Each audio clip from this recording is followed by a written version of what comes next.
I'd like to first start out with telling you that I always use my photos as the beginning of my design. I always go with the colors in my photos, and my photos always take center stage, and the rest of it is embellishment. So I chose these papers from American Crafts that matched the colors in my picture. I love that they designed their lines to match. All the reds are going to match, all the blues are going to match, everything goes together, all their patterns and prints. And these pattern papers are double-sided, so if you're looking for that exact color to match, you're going to have it. And I really use my pattern papers as embellishments. I break them up on my page. I use them as layering pieces, so I will cut them up and break them down and really use both sides of that coordinating paper. American Crafts has come out with these fantastic new felt pieces for embellishing, and I thought I just had such a fun time with them, spreading them across my page. And at first I was playing with glue and punches and things like that, and I've really come to find out that the mono adhesive is the best thing for gluing it down. And then I like to add the brads for a little bit more dimension, and you could do anything. You could add bling or paint, anything like that to those. So simply enough, I just added some brads in there, and then that prompted me to add a few more sprinkles of brads to give it a really fun, whimsical look. And that's exactly what I got on this page. That's the expression on her face, and I really think it exudes that.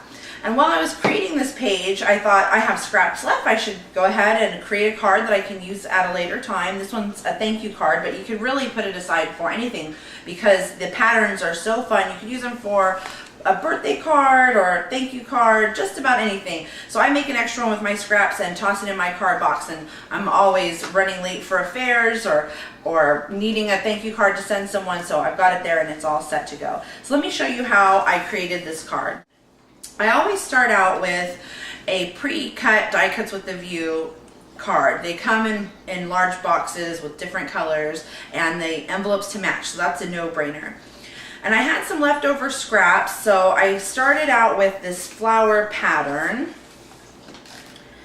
And this strip actually fits right across. It's the exact size. I love when that happens.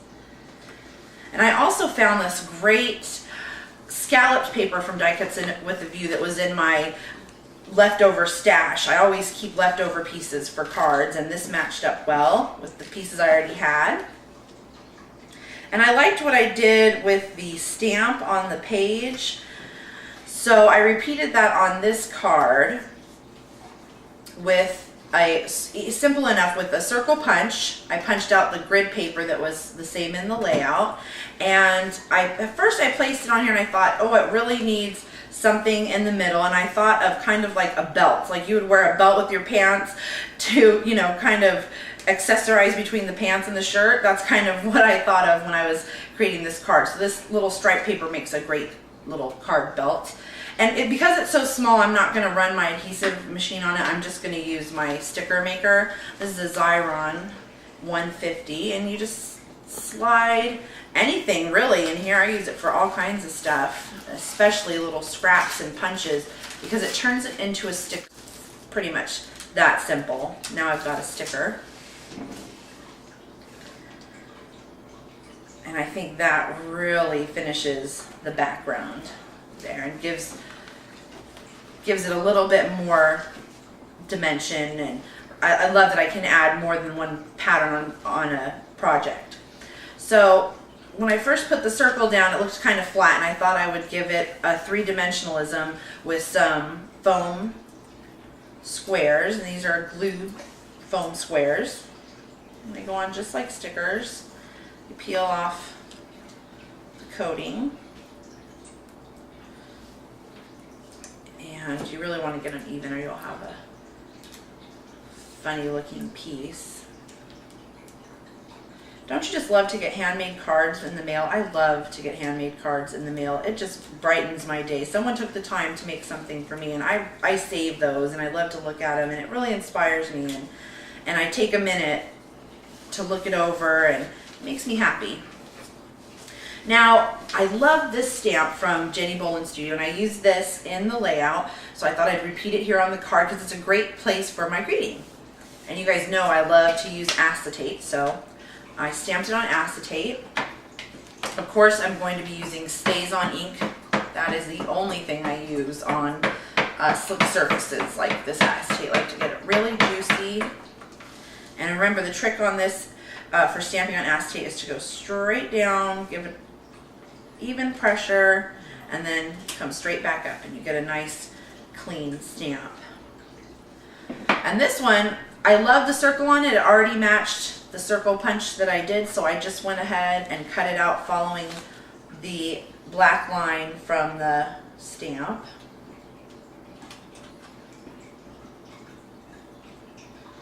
With all the gadgets that I have, I still like to do some things by hand. Hand cutting this was easier than hunting down a circle punch that would fit.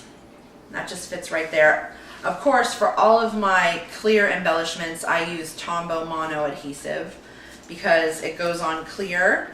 I love that it's in this easy dispenser, no messy glue. And you can't even tell. It's like magic. How did that get on there? Can't even tell the glue there. And if I were making this out of my scraps to toss in my box, I would just leave the caption area blank. For this one, I wanted to create a thank you card. But then later on, we're going to someone's birthday, happy birthday in there, or for my friend, just about anything you could use that for. And I thought this card could use a little extra something. I really like stuff that's out of the box and three-dimensional, so I decided to use this little foam flower, kind of like the felt ones I used on this page. I thought it complemented the background paper and it was cute. And of course, it matches. So I used my crocodile here to make a small punch. Place the flower over it. I love this great big brad that matches the paper. That one's from Making Memories. And now my fun little flower is kind of coming off the edge. Gives your fingers kind of a tab for opening it. So there you go, just a couple of minutes and I've got a little card made out of my scraps. Those aren't going to go to waste.